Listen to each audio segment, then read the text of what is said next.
Morning, everybody. Morning. My name is Vanhelleputte, CEO of Safaricom in Ethiopia. I've been around for about 8 months in Ethiopia, wonderful place. And I've been on the continent in telecom for 23 years. I was CEO in 2001. Some of you maybe in the room were not born yet, but there was telecom already for quite a number of years. So since 2001, I've been managing telecom operations in Sub-Saharan Africa, not just Africa, Sub-Saharan Africa. I want to give you my views around digital transformation. I'm taking my iPad just to make sure I can follow. The views that I want to share with the audience this morning is basically around 7 building blocks. We believe that there are 7 critical building blocks that enable digital transformation. And I think digital transformation is a key objective of many governments, many private businesses also, to collaborate with government authorities and government institutions to deliver on the aspiration or the ambition to get digital transformation moving in a country. So the 7 building blocks that we believe in is, first one, is very close to our heart at Safaricom, is building networks, infrastructure. Without telecom infrastructure, mobile networks in particular, I would say 4G networks, you don't have any digital transformation that is moving. So how do you do digital transformation? By first step, the first building block we believe is telecom infrastructure. Now, telecom infrastructure should be accessible to everybody and everywhere, and that is in many cases a big challenge, because the towns, the roads, the urban areas are probably the easy part, but bringing the accessibility, the network everywhere in a country, typically a country size of like Ethiopia, massive, 1 million square kilometers, very big country, it's not taken for granted. So the best way to do that is by sharing infrastructure. And policymakers, regulators can really help a lot in encouraging different infrastructure, telecom infrastructure players to share infrastructure.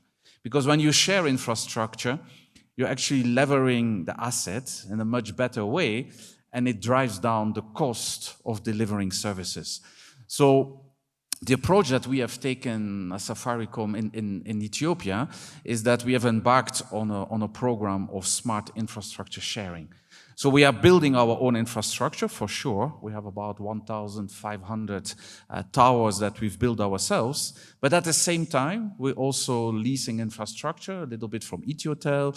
We're also leasing from EEP, some fiber optic cable. We are leasing from EEU poles. We're also using infrastructure from Wingu. We're also using from Raxio. So the ecosystem of sharing infrastructure, everybody builds one part of the infrastructure, and then you make it available through sharing to all the other operators, is a great way in bringing telecom infrastructure everywhere on the continent, everywhere in Ethiopia. So you see that through the right policies put in place by regulators, and then the telecom operators investing the right thing, not duplicating infrastructure, but building your own infrastructure and then making it available for sharing, is a great way of making telecom infrastructure available in an affordable way across the entire continent. So that's building block number 1, is telecom infrastructure with the principle of sharing. The second building block, which is very important, all of them are important, of course, but it is very fundamental, is smartphone penetration. I think we sometimes forget, because I'm sure everybody in the room here has a smartphone, we take it for granted, that smartphones would be available for everybody. Unfortunately, that is not yet the case. But it is a very critical component of a digital transformation journey, because if you don't have a smartphone, there are so many services, potential services, that you can't get access to. And so how do you drive up the smartphone penetration in a country? Well, you have to make it affordable. You have to make the smartphone affordable. How do you do that? Well, you can, like here in Addis, we visited a few weeks ago a plant, a techno plant. They have an assembly plant where you can actually make smartphones, $40, $50 smartphones, affordable for many people in the country because they are locally assembled, because they create also jobs at the same time, and they become at a much lower cost than if you had to import them. If you don't have the luxury to have a factory that you can assemble locally, you can of course also look at policymakers to reduce import duties so that the smartphones also become much more available. And then as operators and finance institutions, we have to make an effort to offer device financing, so that even people who cannot afford to pay the $50 or $60 smartphone handset in one go, they would be getting access, through that handset over a 1 year or 6 month kind of device financing program, so that over time they still can get access to the very important tool, that digital transformation would allow them to get access to so many services, that smartphone. So building block number 2 is to drive up the smartphone penetration through local assembly, waiving customs duties, and also device financing. Building block number 3 for digital transformation in a country, we believe, is KYC.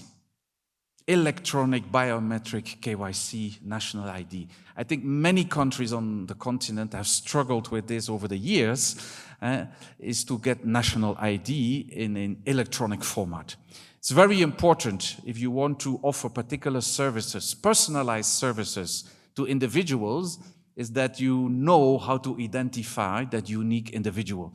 I think Ethiopia government has also embarked some time back on a national ID program, and all the private players, I think, should really collaborate and contribute to make that happen. It's very important that everybody has that unique AKYC that allow you through fingerprint to the national ID card with the barcode, the scanning code, that unique identification document, virtual or digital or physical, that you would carry, that allows any system to uniquely identify who is who. For example, if you want to give subsidy to a particular individual or particular group of individuals, it would be very important to understand that you be able to identify who is entitled or enabled to a particular subsidy by using the AKYC, the biometrics that are available and that can be taken. It's a massive job. It's not going to be something that can be done day overnight, but it is critical and very fundamental, I would say, to drive a digital transformation, is that you have access to AKYC. Third building block, AKYC, electronic biometrics for everybody. The fourth one is digital payment platforms. A lot of services, products and services, particularly services, require some kind of payment. I know some government services might be free, but a lot of other services that ultimately we want to offer to consumers require some kind of a payment channel. So enabling those digital payment platforms are fundamental so that we have an economy. There can be no digital economy, no digital transformation leading to a digital economy if there's no payment related to it. Everything for free is not an economy. You need to have some kind of remuneration model. So digital payment platforms are also a critical building block to drive digital transformation. And then those payment platforms, they should not be based on monopolies. Okay, we have to embrace, as policymakers, national bank or telecom regulators, we should embrace the principle of interoperability. It's very critical that many players can have access to offer all kinds of digital payment services or digital solutions, and then we interconnect, we do interoperability of all those different platforms so that they can communicate with each other. Just having one platform and having monopoly services is not, inclusive. If we allow everybody who has particular solutions to be interconnected and to be interoperable, we would be able to reach so many more people because we are fully inclusive. So the fifth building block that really is driven by policymakers is the concept of interoperability. The sixth one, once you have now all these platforms, that are interoperable, you should embrace, or we want to embrace, the concept of open API. What is Open API? Open API is actually a simplified, can simplify it by the standard of plugging in, your appliance, your computer into the electricity, into the grid, okay, with a particular plug. Open API is just creating a standard plug that people can connect and interconnect their solutions into a standardized way into your platform. So when we have a policy of open API, we actually allow to come to the seventh building block, which is probably the key one, is innovation. We need talent, and there is so much talent in Ethiopia and many other countries, to be able to develop local solutions for local challenges, and they need to be given the opportunity in a simple, straightforward way to plug in through the open API, their solutions that they provide to solve local challenges. So I was very happy to hear the previous presentation pointing out also the need for ICT skills, the need for innovation. The talent is here. The talent is everywhere. And we have access to amazing brains everywhere on the continent, Ethiopia also in particular. But we need to create the opportunity for those young people to develop solutions and to be able to easily plug them into the platforms, to have an opportunity to monetize through the digital payment platforms, to be able to offer these services to unique individuals by having this unique biometrics AKYC, so that using their smartphone, they can, with the networks, as the telecom infrastructure, they can actually consume those unique solutions that amazing talent would have developed. So I've closed the loop on our 7 building blocks for digital transformation. We start with deploying infrastructure, 4G mobile networks in particular.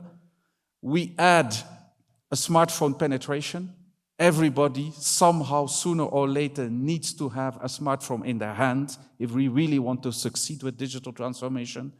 We need to have unique identifiers, eKYC, digital KYC, unique identifiers about who is who. We need to add digital payment platforms on top of that so that we can go for a digital economy. We need to be able to monetize digital services, number 4. All these platforms require interoperability so that we are not stuck with monopolies, but that everybody who comes and invests and enables platforms, invest in platforms, can interconnect through interoperability. Number 6, open API, so we make it very easy and very standard and very straightforward for anybody of the youngsters, the 7 building blocks, the Gen Z, the ICT skills, to make it very easy for them to provide their solution, to plug it in so that everybody can get access to their unique solutions that they would have developed for those unique challenges that we are facing. So that in a nutshell is my little contribution to the discussion this morning, the 7 critical building blocks of what we believe can drive digital transformation in Ethiopia and in Africa as a continent. Thank you so much. Thanks so much, Wim. A big round of applause for Wim, CEO of Safaricom Ethiopia.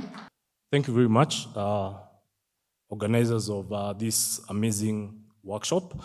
Good morning, ladies and gentlemen. It's indeed a pleasure standing in front of such a distinguished group that is at the forefront of digital transformation.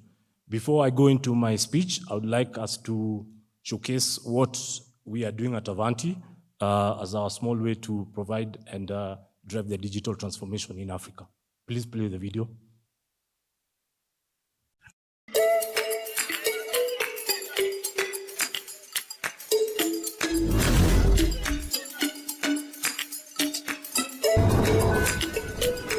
In Nigeria, Avanti's journey to connect the unconnected begins far from bustling cities. The road ahead is treacherous with obstacles to cross and unmotorable paths to navigate.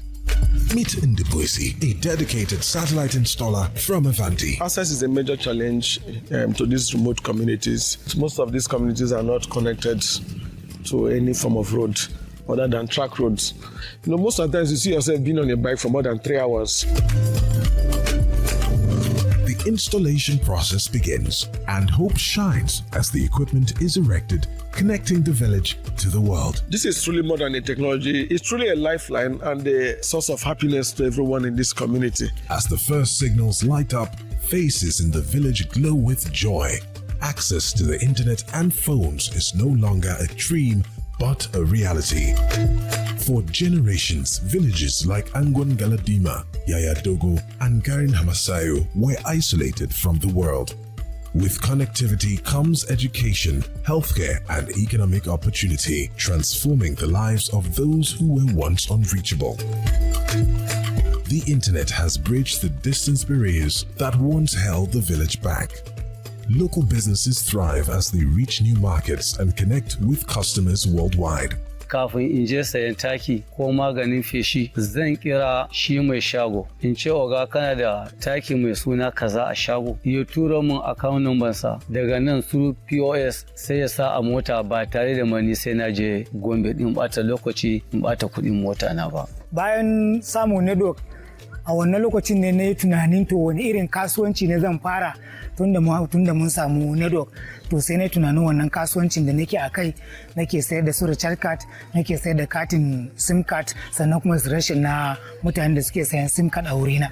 So tunda na fara wannan kasuwanci yanzu a Difa mutane mu ba sa fita kuma suna rajistan komai da komai a Difa. Even healthcare has transformed. It's now easier to connect with doctors in distant cities, helping people to get the right diagnosis and medicine.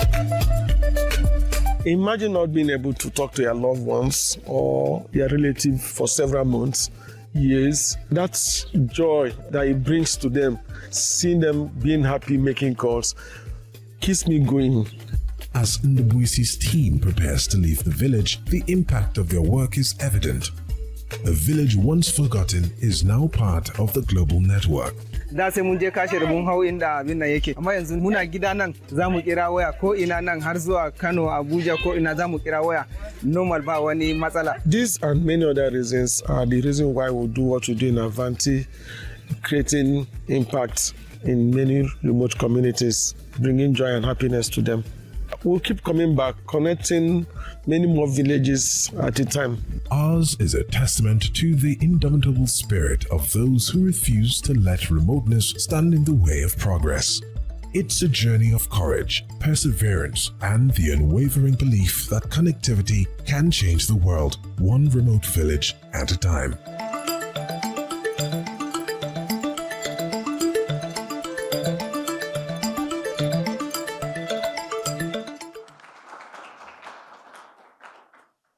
Thank you very much. So I'll begin my speech. In our rapidly evolving world, the provision of world-class connectivity services coupled with inclusive access to remote areas stands as a paramount goal for governments worldwide. However, amidst these noble objectives lies a significant challenge for service providers and operators navigating the commercial landscape while fulfilling societal needs.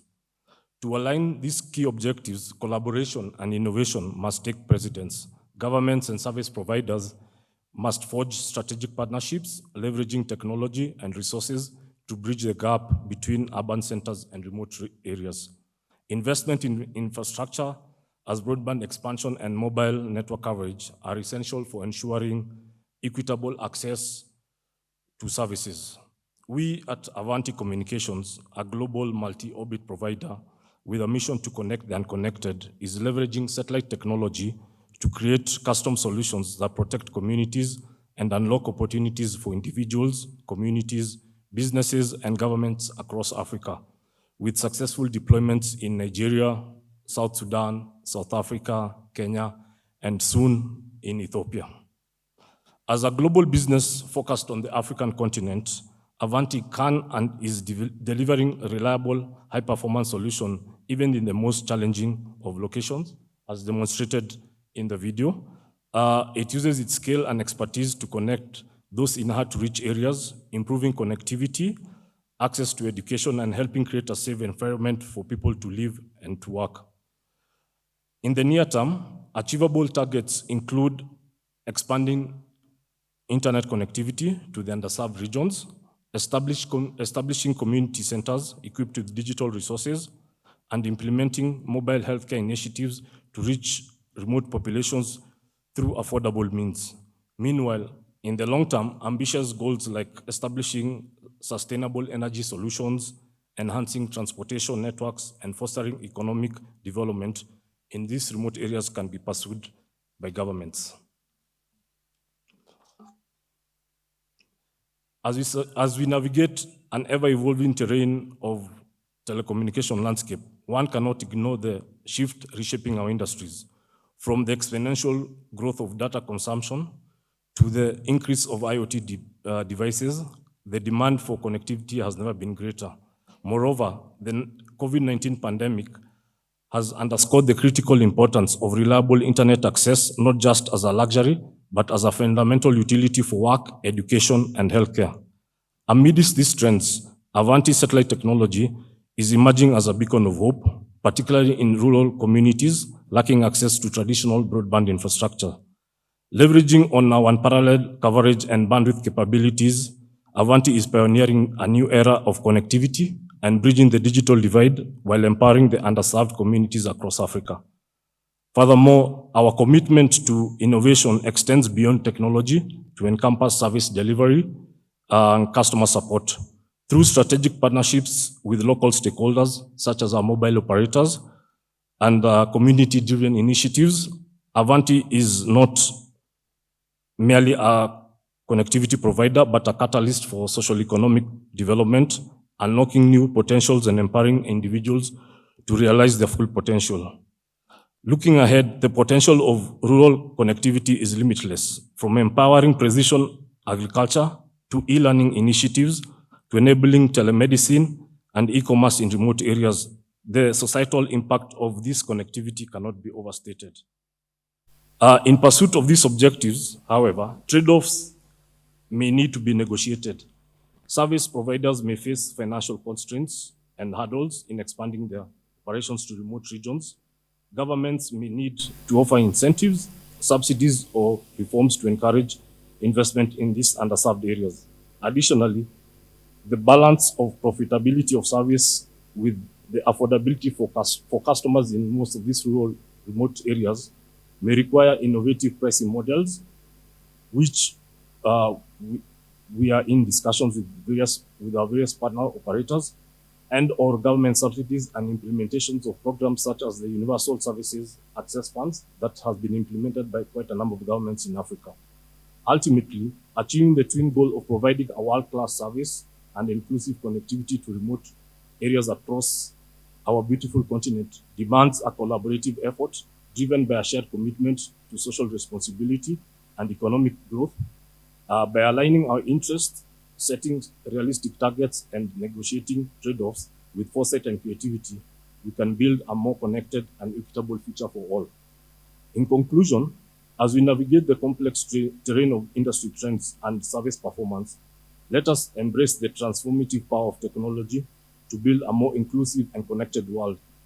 Together with technology partners leading the way, we can bridge the digital divide and unlock a brighter future for all of us on our beautiful continent. Thank you very much.